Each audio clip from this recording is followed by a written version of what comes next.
오늘 개장 전 알고 넘어갈 뉴스는 네 가지인데 조금 이제 시장 관련한 어제 FOMC 결과 관련한 이야기랑 그리고 어제 FOMC 끝나고 새롭게 내년 S&P 500 전망을 새로 제시한 이제 IB가 있어요. 오펜하이머에서 또 그 강세론에 동참하는 모습이었는데 그거 한번 업데이트하고 어도비 실적 간략하게 살펴본 후에 모더나 이야기까지 하도록 하겠습니다. 어제 FOMC가 이제 여기 보시면은 이게 FOMC 직전까지 이제 조사 결과거든요. 그러니까 이번 FOMC에서 연준이 파월 의장이 어떤 스탠스를 취할 거냐라는 설문조사를 했을 때 72%가 그냥 기존의 가이던스를 더 강경하게 유지할 거다라고 예상했고 24%만이 이제 비둘기파로 전환할 거다.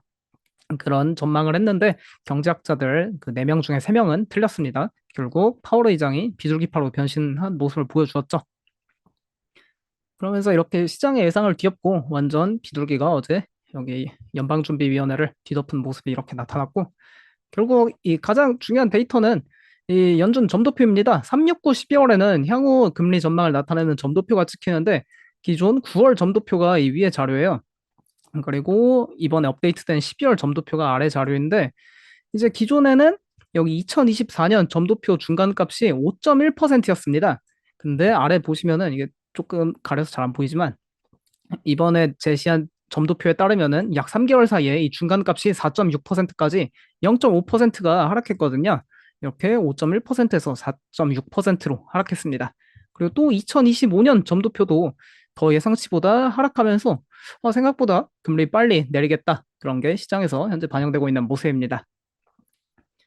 그리고 또 그 FOMC 할 때 이제 점도표 공개도 있지만 항상 이제 공개하는 게 있죠. 향후 GDP 전망이랑 뭐 실업률 전망, 그리고 PC 인플레이션 어떻게 될지 전망하는데 여기서 이제 GDP는 지난 9월보다 소폭 0.1%좀 더 둔화되는 1.4% 성장할 거다라고 2024년에 1.4% 성장 예상했고 이 PC 인플레이션 예상치가 줄어든 게 좀 의미가 있습니다. 코어 PC 인플레이션이 하락한 게 의미가 있고요. 지난 9월에는 각각 2.5%, 2.6% 전망했는데 이렇게 2.4%로 둔화될 것으로 예상되면서 2024년에 더 이상 이제 인플레이션은 연준의 문제가 아니다. 앞으로는 금리 인하가 더 중요한 문제다. 그런 걸 상기시켜 주는 게 아닌가 싶습니다. 근데 이렇게 연준에서는 내년에 이제 4.6%를 점도표로 찍으면서 현재 금리가 525에서 그 550bp잖아요.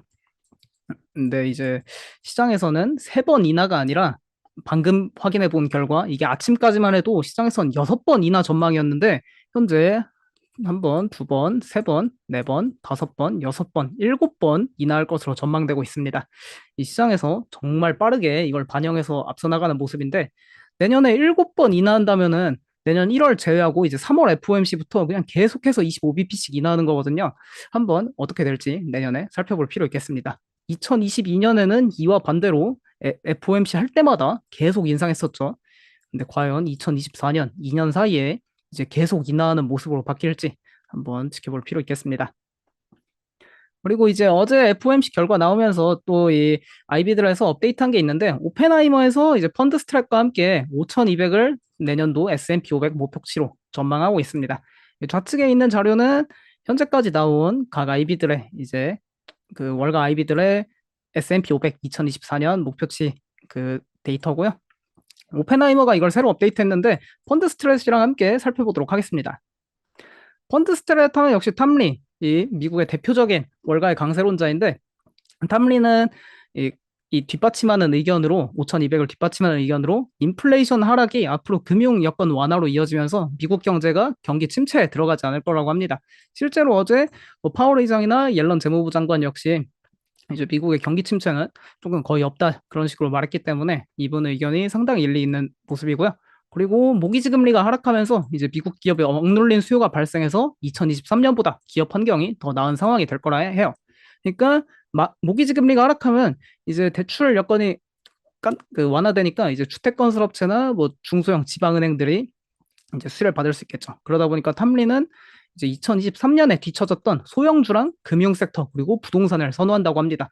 실제로 어제 FOMC 이제 결과 나오자마자 이 소형주, 금융, 부동산 이 세 개 섹터가 시장 엄청나게 이끌고 올라가는 모습 확인됐습니다.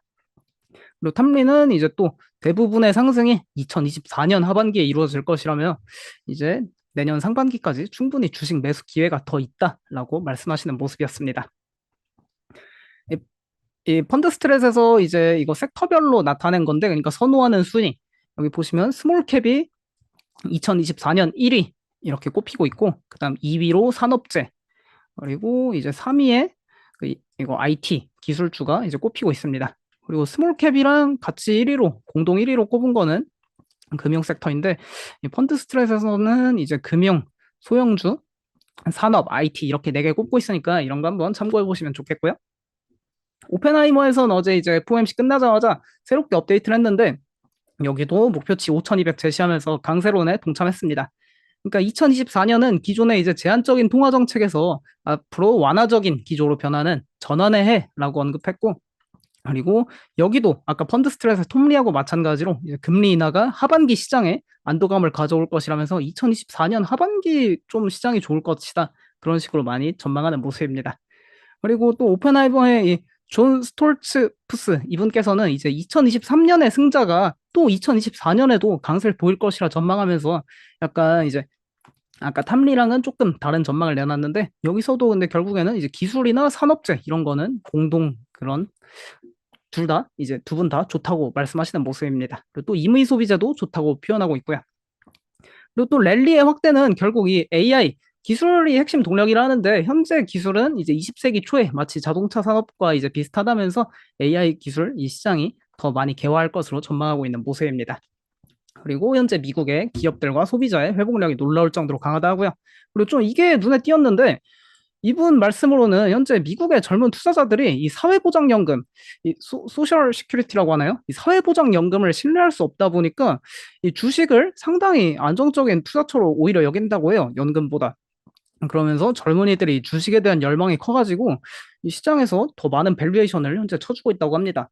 그러니까 사회보장연금이 이제 국내로 치면 뭐 국민연금이랑 비슷한 시스템인데, 미국의 사회보장연금도 한 2033년에서 35년 사이면은 이제 뭐 고갈 전망이 되고 있어서 결국 이걸 이제 받지 못할 거다라고 좀 여기는 젊은 분들은 이제 이 사회보장연금에 돈을 더 넣는다기보다는 주식 시장에 돈을 더 많이 넣고 있다고 하네요. 이런 것도 한번 참고해 보시면 좋을 것 같습니다.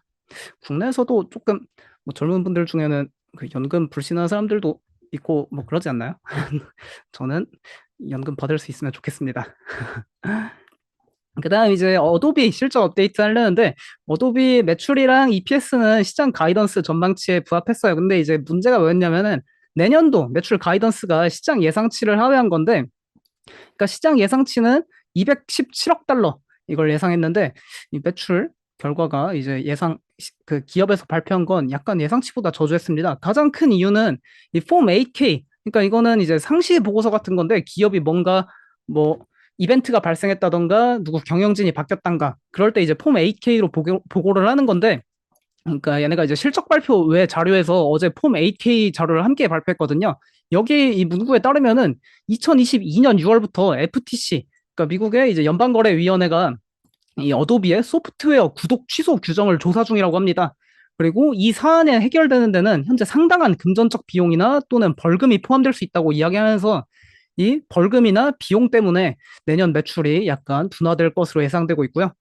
그리고 또 일각에서는 아직 이 어도비 파이어플라이 이 AI 매출이 본격화되려면 좀 더 시간이 필요하지 않겠냐, 뭐 그런 전망도 있는 모습입니다. 이 어도비 취소 수수료 이게 진짜 문제가 많은데, 이거는 제 어도비 계정에서 제가 한번 들어가 본 겁니다. 그러니까 저도 이번에 처음 알았는데 어도비 이거 취소하려고 하니까 이렇게 수수료를 내라더라고요. 그러니까 어도비 가입한 지 그렇게 오래되지 않았는데, 어도비 한 달에 제가 한 2만 5천 원인가 내거든요. 근데 이거 취소하는 데만 거의 한 달 요금제 한 4배 가까이를 내야 됩니다. 이 이유가 뭐냐지 봤더니, 어도비에서는 애초에 요금 책정을, 그러니까 뭐 예를 들어 한 달에 2만 5천 원 이런 식으로 팔지만, 이게 그러니까 2만 5천 원이 사실 아닌 겁니다. 근데 얘네가 왜 2만 5천 원이라고 책정해놨냐? 이거는 1년 사용했을 때를 가정한다고 합니다, 어도비에서. 그러니까 사실상 사기 친 거죠. 그러니까 1년치 요금을 한 달로 나눴을 때 2만 5천 원이란 거고, 만약에 이거를 1년 사용 안 하고 조기에 구독 해지하면 서비스 수수료 내야 된다, 이거를 다 숨겨놨던 건데, 그래서 이거에 대해서 이제 FTC에서 벌금을 부과할 거라고 해요. 그러다 보니까 어도비 내년도 매출 전망 조금 안 좋아진 모습이고요. 그래서 어도비 약간 이 수수료 문제 때문에 매출 전망 조금 안 좋아진 게 아닌가 싶습니다. 그래서 어도비 주가 이렇게 52주 신고가 가고 있었는데 소폭 프리마켓에서는 하락하는 모습이죠. 그다음 이제 모더나 소식인데 모더나 오늘 S&P 500에서 가장 많은 주가 상승 보여주고 있어요. 이 모더나 왜 이렇게 많이 상승하냐 봤더니 이제 머크하고 개인 맞춤형 암 백신을 하고 있는데 이거에 대한 연구 결과가 초기 데이터가 상당히 좋다고 합니다. 그러니까 머크가 현재 전 세계 이 표적 항암제 시장을 거의 지배하고 있죠. 이 키트루다를 통해서. 근데 이 모더나에서 만들고 있는 mRNA 암 백신을 이제 키트루다하고 같이 병용요법으로 이 흑색종 피부암 환자한테 그 실험을 해보니까 이 키트루다를 단독으로 처방받은 그 환자보다 약 3년 동안, 그러니까 3년간 이걸 데이터 실험을 해보니까 키트루다 단독 요법보다 이 병용 요법이 사망 또는 재발 위험을 49%나 낮춘다고 해요. 그리고 부작용은 크게 없어서, 그러니까 현재 이 임상 데이터가 상당히 좋은 거 아닙니까? 결국 이 모더나의 mRNA 백신이랑 머크의 키트루다를 병용으로 하면은 암 재발 가능성이 낮아지니까 이 키트루다하고 이 모더나하고 같이 이제 병용하는 그 처방을 더 많은 암에다가 이제 테스트한다 해서 약간 이렇게 현재 프리마켓에서 긍정적인 주가 반응 보여주고 있습니다. 그래서 모더나 어제 화이자 때문에 좀 하락했는데 오늘 다시 프리마켓 강한 모습 보여주고 있고요. 오늘 장 끝나고 주요 실적 발표 기업으로는 코스트코랑 레나가 있습니다. 주택건설 업체랑 그리고 대표적인 미국의 리테일 업체죠. 코스트코 특별 배당 발표한다던가 그 요금제 이제 회원 요금 인상 가능성이 있어서 이거 한번 실적 체크해 볼 필요 있겠고요. 그리고 어제 FOMC 끝나고 이제 어제 하루 동안 이 섹터별 주가 퍼포먼스인데 이 FOMC 결과에 따라 약간 섹터별로 주가 퍼포먼스가 크게 나뉘었어요. 이게 왠지 시장에서 좀 이 금리 인하가 되면은 다음 주도 섹터가 어딘지 약간 찾는 분위기가 좀 나타났는데 어제 하루 동안은 이 부동산이랑 유틸리티 섹터가 상당히 강한 모습 보여줬습니다. 약간 금리가 내려갈수록 조금 수혜를 받는 섹터이죠. 그리고 기술주는 조금 약한 모습 보여줬는데 금리 인하가 진짜 시작되면은 어떤 섹터가 잘 나갈지 이것도 주의 깊게 볼 필요가 있겠고요.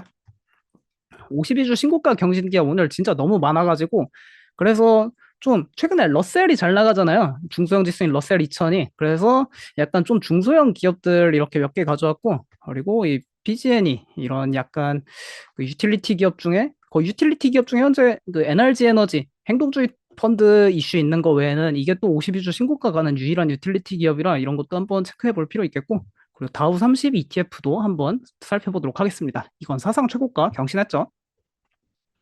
이 다우존스 대표적인 ETF인 DIA ETF 이렇게 사상 최고가 경신했는데 지난 2022년 1월에 이어서 약 2년 만이죠. 23개월 만에 이 다우 지수가 사상 최고가 가는 데는 역시 구성 종목들이 큰 기여를 했습니다. 다우 지수에는 미국을 대표하는 이제 블루칩 기업들이 포함되어 있는데 얘네는 이제 시가총액 가중 방식이 아니라 주가 평균식 주가 지수라 해서 이제 단순히 주가가 큰 기업들이 이제 이 ETF에서 많은 비중을 차지하고 있어요. 그러니까 유나이티드 헬스는 549달러고 마이크로소프트는 374달러라 이제 유나이티드 헬스가 더 크지 않습니까 주가가. 그래서 이렇게 더 많은 비중 편입돼 있고요. 근데 결국 보면 여기 유나이티드 헬스나 마이크로소프트 뭐 최근에 이 주가 상당히 강하고 뭐 골드만삭스, 홈디포, 맥도날드, 암튼, 캐터필러, 비자, 세일즈포스, 보잉 여기 있는 기업들 최근에 다 52주 신고가 내지는 그 부근에 현재 놀고 있는 기업들이라 다우가 사상 최고가 이렇게 돌파한 거고 다우 지수 이렇게 중요하기도 하지만 오늘 이제 다우 지수 갖고 온 이유에는 이 다우의 개 전략을 한번 좀 이야기해 보려고 하는데 다우의 개 전략 이것도 많이들 들어보셨을 겁니다. 그러니까 매년 이제 다우 지수에서 배당 수익률이 가장 높은 10개 기업에 투자하는 전략으로 진짜 쉬운 투자 전략인데 그냥 이거 10개 사서 1년 동안 보유했다가 그 말일에 이제 매년 말일에 매도하는 전략입니다. 그러니까 이 전략이 어떤 거에 기반하냐면은 결국 배당률이 높다는 거는 실적이 안 좋아서 이제 주가 많이 하락해가지고 이제 현재는 실적이 안 좋지만 나중에는 실적이 좋아질 수 있다 이런 거에 기반하는 투자 전략이기도 하고요. 그리고 이제 배당 수익률이 높다는 건 주가 많이 하락했으니까 그만큼 이제 밸류에이션이 저렴하거나 뭐 그래가지고 결국에는 이제 평균으로 회귀한다. 이제 평균 회귀 이론에 기반한 그 투자 전략입니다. 다우에게 성과는 이거 포트폴리오가 2019년까지는 S&P 500이랑 다우 지수를 이 아웃퍼폼할 정도로 상당히 뛰어난 투자 전략이었는데 2020년대 이후로는 이 다우의 계에 항상 마이크로소프트랑 애플은 포함되지 않다 보니까 이 다우의 계 전략이 최근 3년 동안은 시장보다 살짝 밀린 모습입니다. 근데 이거 한번 살펴보면 이제 2023년 다우의 계 종목이 이렇게 10개 있었어요. 암젠, 시스코, 쉐브론, 다우, IBM, 인텔, JP모건 체이스, 3M, 버라이존, 월그린 부츠 얼라이언스 이렇게 다우 2023년 당시에 다우에서 배당 수익률이 가장 높았던 기업 10개인데 얘네 성과가 뭐 나빴던 기업도 있지만 꽤 괜찮았던 기업도 있습니다. 그러니까 예를 들어 뭐 쉐브론이나 뭐 월그린 부츠 얼라이언스 이런 건 주가 많이 하락했는데 또 인텔은 63%나 상승했거든요. 뭐 JP 모건이랑 IBM도 20%씩 상승하고.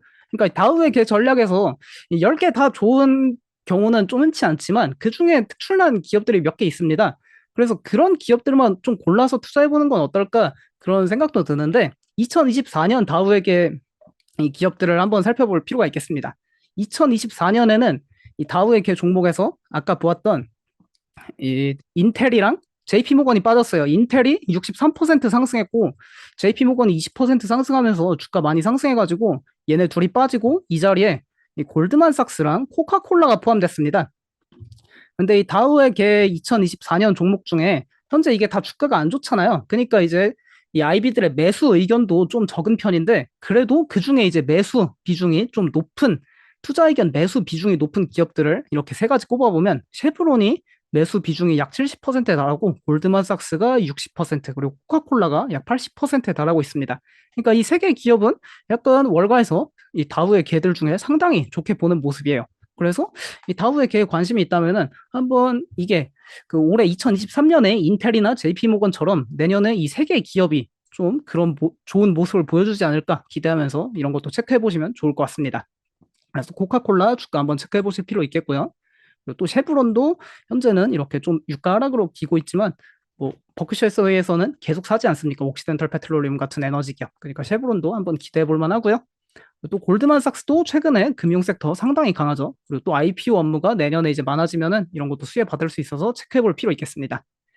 그리고 이건 암제는 약간 제 개인적 뇌피셜로 꼽은 다우에 계해서 해볼 만한 기업 그건데 암젠 같은 경우에 이제 이게 화이자를 대신해서 다우에 2022년에 편입된 기업이잖아요. 근데 현재 비만 치료제 시장에서 일라이릴리와 노보노디스크에 이어서 가장 유력한 비만 치료제 출시 가능성이 높은 기업으로 꼽히고 있습니다. 2023년에 이제 임상 3상이랑 임상 2상 결과 많이 나오는데 그거에 따라 24년에 그래서 내년에 이 기업 한번 비만 치료제 기대해 볼 만하겠고요. 시장에 출시할 수 있는지. 그 다음 52주 신고가 경신기업 체크해 보려 하는데 이 퍼시픽 가스 앤 일렉트로닉 컴퍼니 그 PGN이라 유명하죠. 이 좀 그 세계 시사에 관심 많으셨던 분들이라면 과거 한번 들어볼 수 있는데 그러니까 얘네가 이 전력 이거 송전탑 운영하고 그 전력 관리 유틸리티 업체예요. 근데 얘네 가장 큰 문제가 2017년 18년에 그 캘리포니아 산불 엄청 크게 일어났었는데 다 얘네 때문에 일어난 걸로 그 법원에서 판결 내렸죠. 그러니까 PG&E가 2017년에 여기 와인 컨트리 지역이라고 여기서 이제 산불, 그러니까 얘네 송전탑에서부터 시작됐다 해가지고 법원에 판결 받아 벌금 물었고, 그리고 이제 또 캠프파이어 이 사건이죠. 그 캠프 헌트리 로드인가 그 정확한 지역이 안 나는데 그 지역 이름 따서 그 일어난 산불 사건인 캠프파이어 사건인데 이때도 이 PG&E가 그 운영을 똑바로 못해서 산불을 일으켰다 해서 주가 폭락했던 기업입니다. 근데 이게 최근에 52주 신고가 계속 가고 있는데 왜 이렇게 가냐 했더니 현재 캘리포니아주의 전기요금 상승이 엄청나게 가파르게 상승할 것으로 전망되고 있는 상황입니다. 그러니까 과거에는 이제 연간 맨날 전기요금이 상승하더라도 뭐 2%, 뭐 많아야 7% 이랬는데 최근에는 막 10%가 넘어가서 20%씩 이제 연간 전기요금이 성장할 것으로 전망되고 있어요. 왜 이렇게 전기요금이 가파르게 상승하냐? 이걸 보니까 이 PG&E에서 이거 송전선 새로 이걸 하는데 다 비용을 고객한테 전가한다고 합니다. 그러니까 얘네가 이제 송전탑 운영을 하다가 이게 다 산불을 일으키고 두 번이나 이제 벌금 물어다 보니까 이 송전 시설을 앞으로 다 그냥 지하에다 매설한다고 해요. 그래서 이 산불 예방을 위해 향후 10년 동안 이 10,000마일의 송전선을 매설할 예정인데 이거를 다 이제 고객한테 비용 전가하겠다 하면서 여기 캘리포니아 공공사업위원회한테 우리 이 전기요금 인상해도 되냐? 그 신청을 했더니 전기요금 올려도 된다라고 승인 받아서 이제 PG&E에서 계속 전기요금 인상하고 있는 상황입니다. 내년에도 또 인상할 전망에 있고요. 그래서 이거 인상하면은 내년에 이제 전기요금이 한 달에 약 50불에서 60불씩 상승 전망에 있다고 합니다. 그래서 전기요금 상승할수록 이런 유틸리티 기업 이렇게 수익성 좋아지니까 주가 52주 신고가 경신하고 있고요. 근데 월봉으로 보면 정말 멀었죠. 여기 산불 두 번이나 일으켜서 이렇게 벌금 많이 냈다 보니까. 그리고 이렇게 좀 송전 시설 이걸 지하에 막 매립하고 한다고 하는데 이게 투자 결국 하면 할수록 이 미국의 전력 관리 설비 업체 1위 기업이죠. 그러니까 전력 관리에서 설치할 때 다 이튼 부품 사용하고 있습니다. 그래서 이런 기업도 현재 52주 신고가 부근에 머무르고 있고요. 그다음 나온 기업은 듀오링고입니다. 듀오링고 또 많이 이야기했었죠. 듀오링고가 최근에 이제 AI 요금제 도입으로 수익 성장이 많이 가속화가 되고 있어요. 그러다 보니까 52주 신고가에 나온 게 아닌가 싶은데 이렇게 듀오링고가 기존에는 이 슈퍼 듀오링고라고 한 달에 약 8달러에서 그 20달러 내는 요금제 있습니다. 근데 이제 AI 모델이 도입된 거는 이렇게 요금제가 더 비싸요. 월 12달러로. 7달러가 아니라 12달러로. 그러니까 이 새로운 요금제 도입되면서 사람들이 AI로 학습하려 하다 보니까 이 요금 더 내서 수익성 높아지는 경향이 있고요. 그리고 이 듀오링고가 새해에는 조금 이 수혜를 입습니다. 그러니까 작심삼일이지만 매년 누구나 새해에는 다들 이제 뭐 살 빼겠다, 새로운 언어 배워보겠다 하면서 이런 언어학습 플랫폼 가입하는 경향이 있어서 듀오링고 새해 1월 초에 이제 이런 가입자 증가 기대해 볼 수 있지 않나 싶습니다. 그리고 또 듀오링고 같은 경우에는 현재 흑자 전환 모멘텀이 계속 이어지고 있죠. 그 2분기 전에, 그러니까 6개월 전에 흑자 전환이 이루어졌고 이제 본격적으로 연간 흑자 기록할 것으로 예상되는 기업입니다. 듀오링고 그래서 52주 신고가 경신하고 있고요. 그 다음 52주 신고가 경신 기업의 엘프뷰티 나왔습니다. 엘프뷰티 이런 저가형 엘프 화장품이랑 그리고 최근에 또 이런 뭐 스킨 기업, 스킨케어 기업인 나뚜리움 인수했는데 이거 한번 살펴보면은 엘프가 왜 이렇게 잘 나가냐? 얘네는 이제 틱톡을 활용해서 SNS 마케팅에 아주 진심인 기업입니다. 그러니까 엘프란 기업 이름이 ELF가 아이스 립스 앤 페이스인데 이걸 이용해서 이제 틱톡에서 마케팅 상당히 잘하고 있고요. 최근에는 또 로블록스에도 진출했습니다. 그러니까 젊은 사람들이 좋아하는 플랫폼에서 많이 활동을 하다 보니까 이제 젊은 사람들이 엘프를 많이들 이용한다고 해요. 실제로 지난 11월에 발표했던 실적 상당히 이렇게 좋았던 모습이었고요.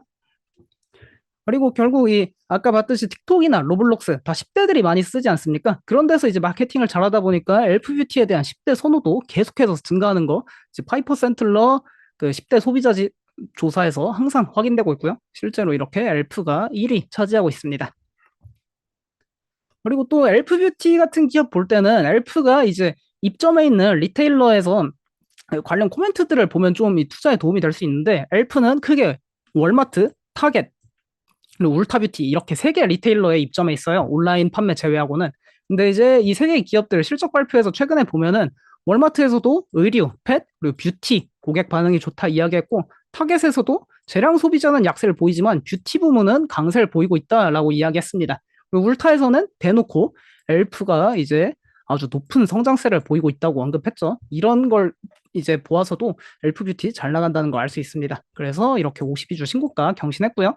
올해만 156% 상승했습니다.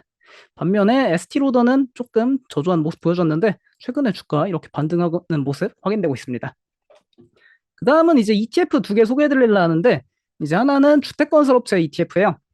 주택건설업체 최근에 상당히 강한 모습 보여주고 있는데 이거 보시면은 결국 이게 주택건설업체 주가 자꾸 올라가는 거는 내년도 모기지금리가 하락할 것으로 전망되고 있기 때문입니다. 모기지금리가 하락하면 하락할수록 결국 이제 주택 이 판매 수요가 증가할 것이란 건데 주택 거래가 결국 주택 거래 증가하고 이제 신규 주택 건설 계속 증가하면은 이 주택 건설 업체 ETF 수혜를 받을 수 있지 않습니까?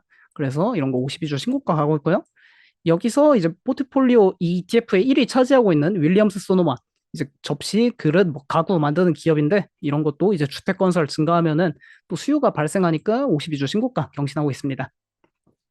그다음 이제 지역은행 ETF는 52주 신고가는 아니지만 하나 가져왔습니다. 이 KR ETF가 대표적인데 중소형주 은행 주식으로 구성되어 있는 ETF고요. 이 ETF가 최근에 잘 나가는 게 이제 금리 인하 기대감 플러스 그리고 중소형 지역은행 간의 M&A가 증가할 것으로 현재 기대되고 있는 상황입니다. 현재 미국에는 은행이 한 4천여 개가 있어요. 그러니까 전 세계적으로 봤을 때 말도 안 되는 수로 이제 은행이 많은 건데 이 은행들이 결국 현재 좀 수익성이 낮다 보니까 M&A를 통해 이제 몸집을 키우고 수익성을 높일 가능성이 높아진다고 해요. 그러니까 M&A가 많이 증가할수록 이제 좀 저조한 중소형 은행들 주가 좋아질 수 있겠죠. 그리고 내년에 이렇게 7번 금리 인하하는 것도 이제 이게 다 자금 조달 비용 감소하고 또 대출 이제 수요 증가하면서 지역은행들 수익 개선될 것으로 기대되고 있고요. 그래서 KR ETF 이렇게 지역은행 사태 발생했을 때 폭락했던 이 부분에 이제 뭐 저항선이라 해야 될까요? 이런 거 차트 좀 많이 보진 않지만 여기 돌파하고 상승하는 모습입니다. 그다음 이제 투자 의견 3개 빠르게 업데이트 하려 하는데 아리스타 네트워크스 이제 CT에서 투자 의견 매수로 업그레이드하면서 미국의 포커스 리스트에 업데이트 편입시켰습니다. 목표 주가도 220달러에서 300달러로 크게 상향 조정했고요. 현재 이 아리스타 네트워크스가 잘 나가는 거는 클라우드 인공지능 성장 기회가 계속 빠르게 증가하면서 이 엔터프라이즈 분야에서 이 라우터, 뭐 스위치, 그리고 이 아리스타 네트워크스에서 만드는 서버 이런 게 수요가 계속 증가한다고 해요. 그러면서 2024년까지 최고의 네트워킹 장비 기업으로 이걸 선정했고, 그리고 또 2024년부터는 이 기업들의 IT 인프라 관련 지출 예산이 조금 정상화되면서 이제 AI가 아닌 BAI 부문 서버에서도 이제 이게 회복되면서 아리스타 네트워크 수익 더 개선될 거라 합니다. 그리고 두 번째는 델 테크놀로지인데 여기 또 CT에서 투자 의견 매수 제시했습니다. 2024년에 이제 PC 수요 사이클이 이제 긍정적으로 변화할 거라 해요. 이 PC 산업 좀 반등한다는 거 계속 이야기해드리고 있는데 이렇게 또 오늘도 의견 하나 나왔습니다. 그리고 내년에는 이 온디바이스 AI라고 하죠. 이런 PC에도 다 AI가 탑재될 것으로 예상되면서 이 AI 탑재된 PC 이게 좀 화두가 될 거라 합니다. 특히 이 CES 2024 이게 벌써 할 때가 다가왔는데 매년 1월에 개최되는 거죠. 이번에는 1월 11일부터 1월 13일까지 예정돼 있는데 이때 이런 관련 온디바이스 AI 관련한 그런 게 나오면서 긍정적 모멘텀이 생길 거라고 합니다.